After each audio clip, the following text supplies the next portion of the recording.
This is Phil Johnny, who established GoVA and has really made waves in changing the way housing is working for the military community. So thank you so much, Phil, for joining us today. Yeah, absolutely. I'm glad to be here and looking forward to catching up and going through some backstory of how we got started with the company. Yeah, so why don't you start by telling us, before you founded GoVA, what was your professional experience and what were you working on? Sure. So my background is in mortgage lending. I started writing loans and being in banking in 1995. I actually started as a bank teller, was a personal banker, and really that opened the door to lending for me and going into the mortgage department within the banking industry, and had built up a career focusing on partnerships with realtors and home builders in the area, and then just grew my volume from there. I had always built up. I lived in Chicago and had built up a successful mortgage business there, and then moved to North Carolina in 2003 and built up a very successful business in the East Coast, and had an opportunity to really deepen relationships within the real estate community and be a part of local organizations, the Home Builders Association, the Board of Realtors, a lot of focus on housing and initiatives to help provide affordable housing as well. So. Absolutely. Yeah, and we do get this question a lot. I understand that you personally were not involved in military service, and yet GoVA is a company that exclusively focuses on serving the military community and increasing their opportunity to connect with financial tools and to access affordable housing. So talk to us a little bit about how that connection occurred and when you decided to focus on the military community specifically. Sure. So, in my mortgage business, being in the East Coast, in military dense areas within North Carolina, being very close to Fort Liberty, we had a lot of military traffic coming through buying houses.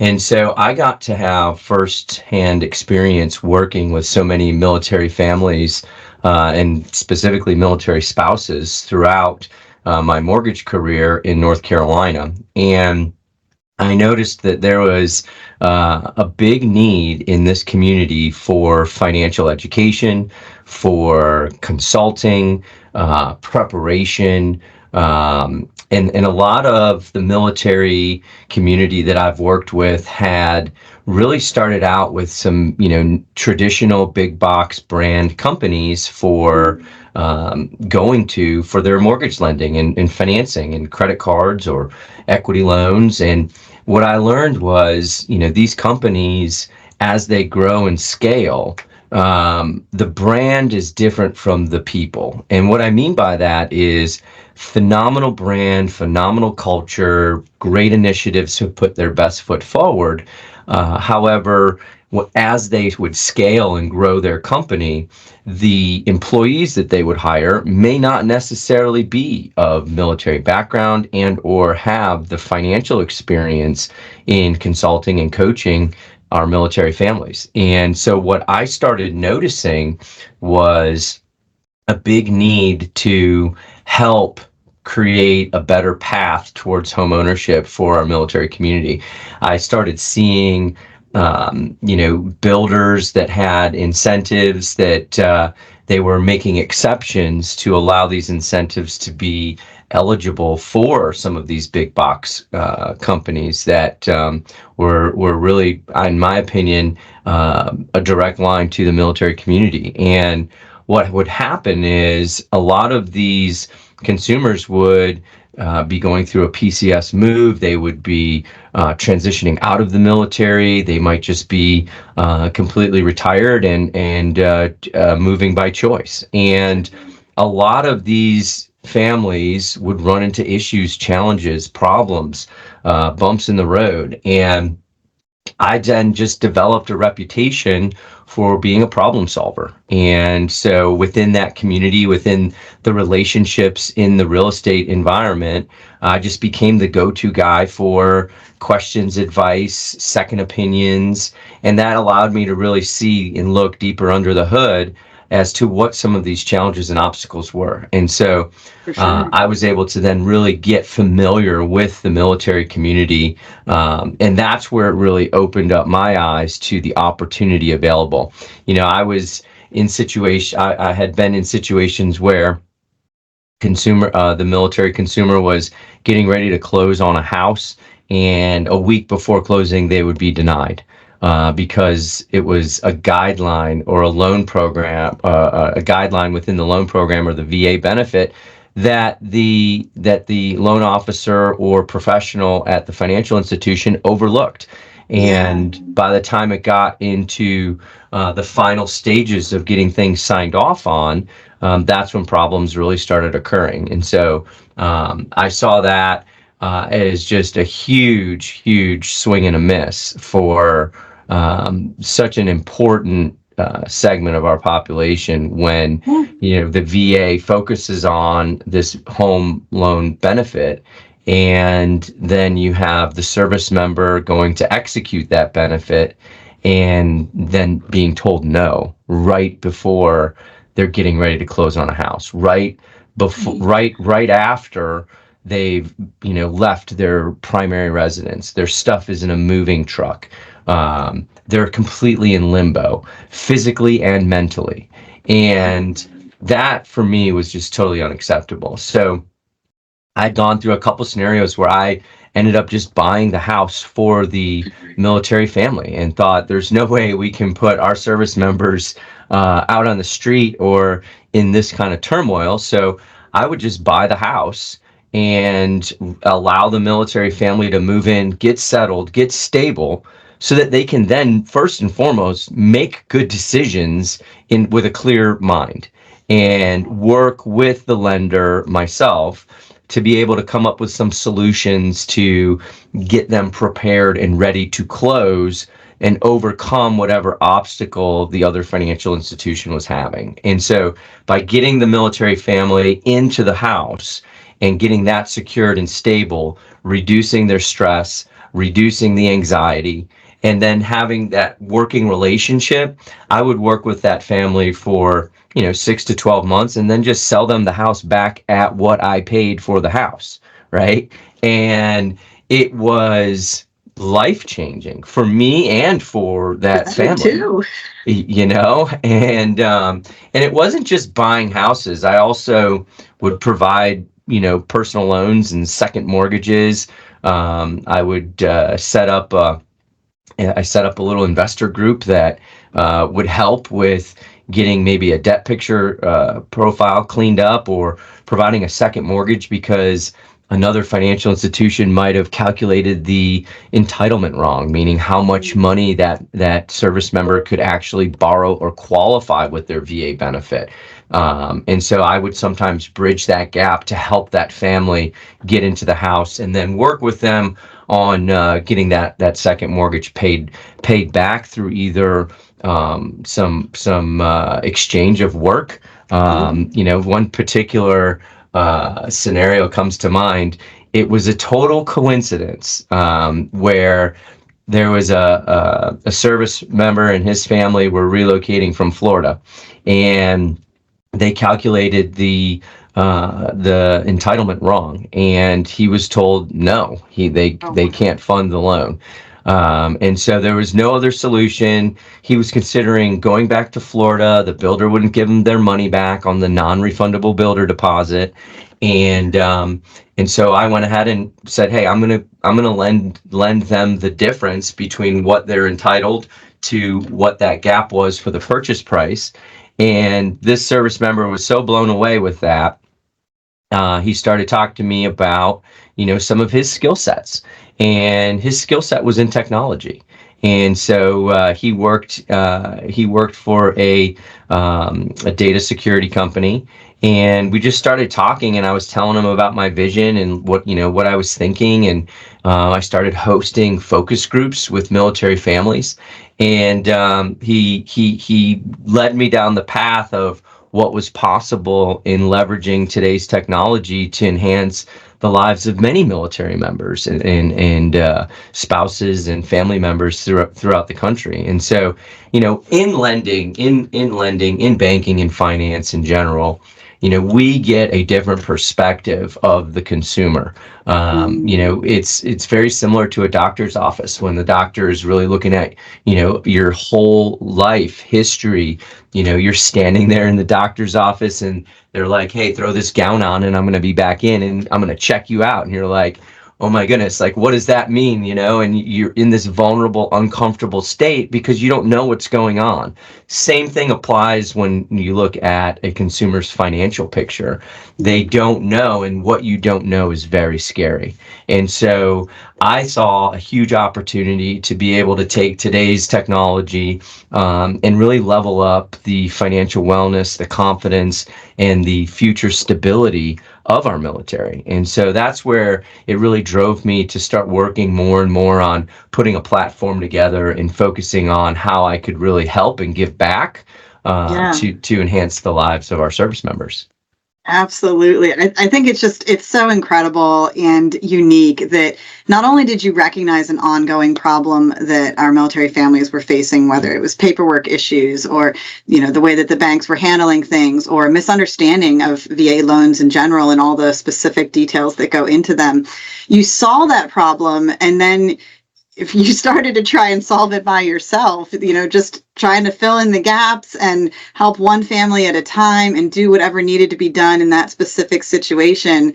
So I think that's so inspiring to hear that GoVA was founded from recognizing that problem, recognizing that need, and a very sincere and genuine desire really to solve problems for our community. It's not about, how can we commercialize or monetize or do things like that, but it's meeting a need that our community has. So I'd love to hear more about how GoVA addresses that confusion and the challenges that military families face when they're seeking loans or other financial products.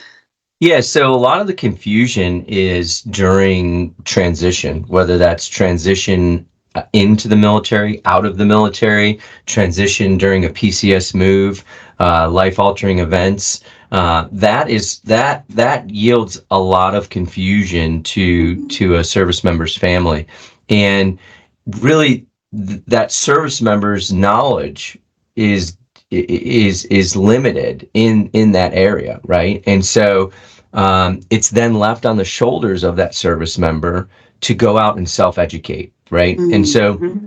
when you look at a civilian's life versus a service member's life, the civilian's life is not going to have as many obstacles. I don't want to, I don't want to insult a civilian life, but you're not going to have as many forced obstacles in your Sure. path as a service member's family would have, with so many life-changing events going on constantly, whether you're moving or transitioning in and out of work or in and out of the military.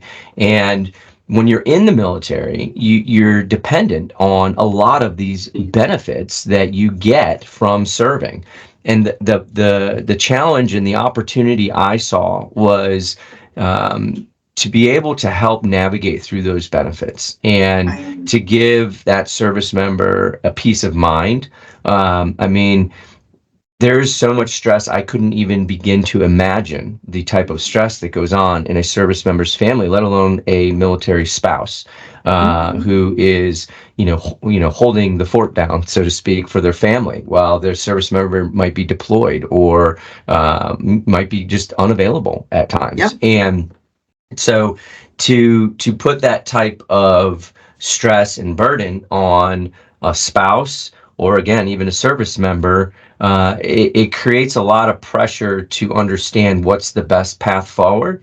And I noticed that service members and their families made decisions solely based on what the masses were doing. not empowering themselves to make a decision based on what they truly believed was the right way to move forward. And I wanted to create an environment where you can be empowered to not need to worry about what are the masses doing, because let's face it, we're all individually unique and different from one another, and we shouldn't be making decisions based on what just a large group of people are doing, right?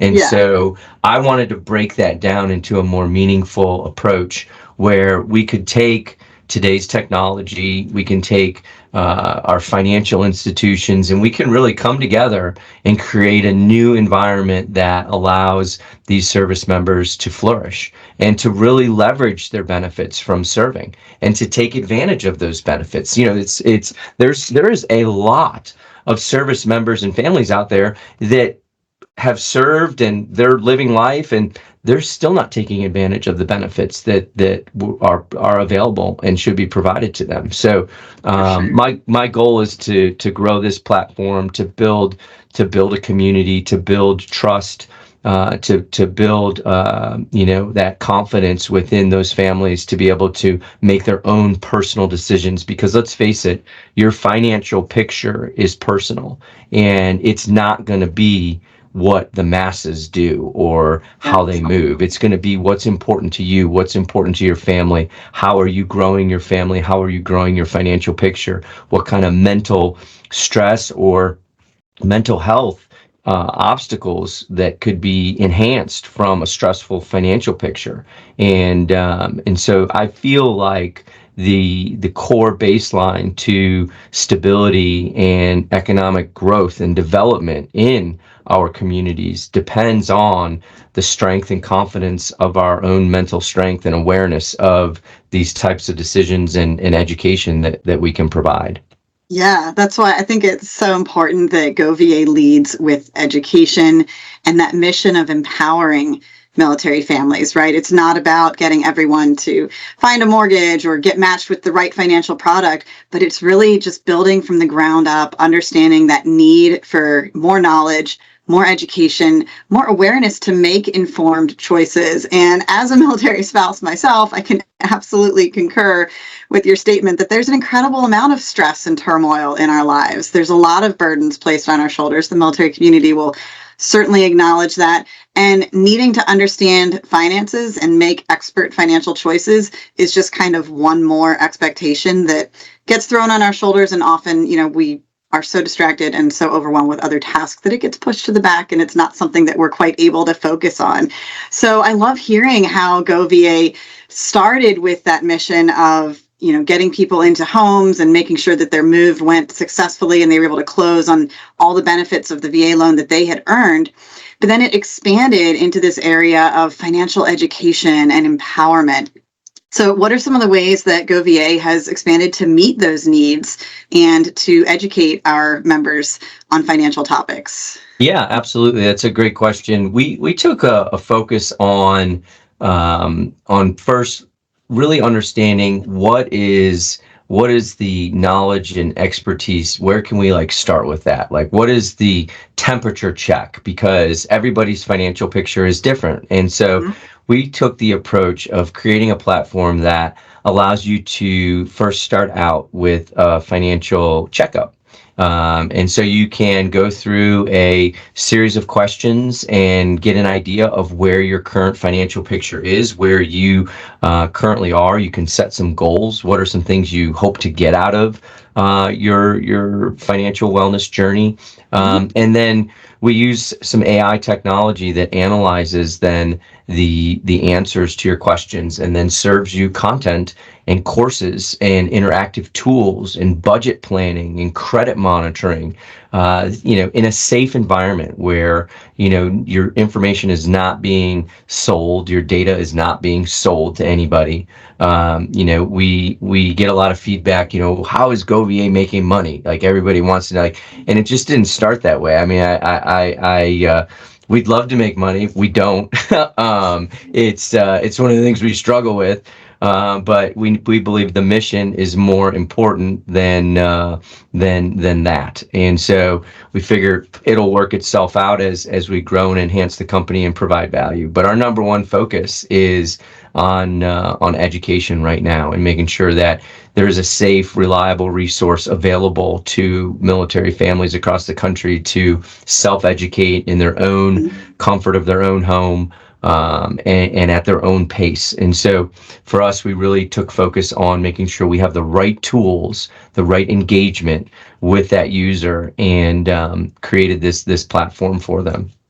Yeah, absolutely. I hear you talking a lot about how important it is to tailor the educational tools and to tailor the finances to an individual's experience. Because you're absolutely right that, you know, what's right for my family might not be right for yours or for our listener. And at different times of your life, you're having to make different choices with different priorities. So it's really important to have that customized, tailored, unique experience. And I love that we're able to offer that to all of our members. But as we close, I want to hear what makes GoVA unique in the financial field. What is it about GoVA that kind of separates it from other banks or financial institutions and makes our offering unique for our members? It's a great question, Lizanne. So first and foremost, we're not a bank. We're not a financial institution. We're an education platform, and we want to be known as a trusted resource that before you execute any financial products or services, get educated from someone who doesn't care where you go for your financial products or services. Get educated from a platform that is truly focused on you as the user. We're not educating you based on a specific product that then we're trying to sell you. And so when you look at any of these financial institutions out there, they all are taking a swing at some type of level of education, but all of those education offerings are just top of the funnel strategies to get you to a very specific financial product that they're selling you.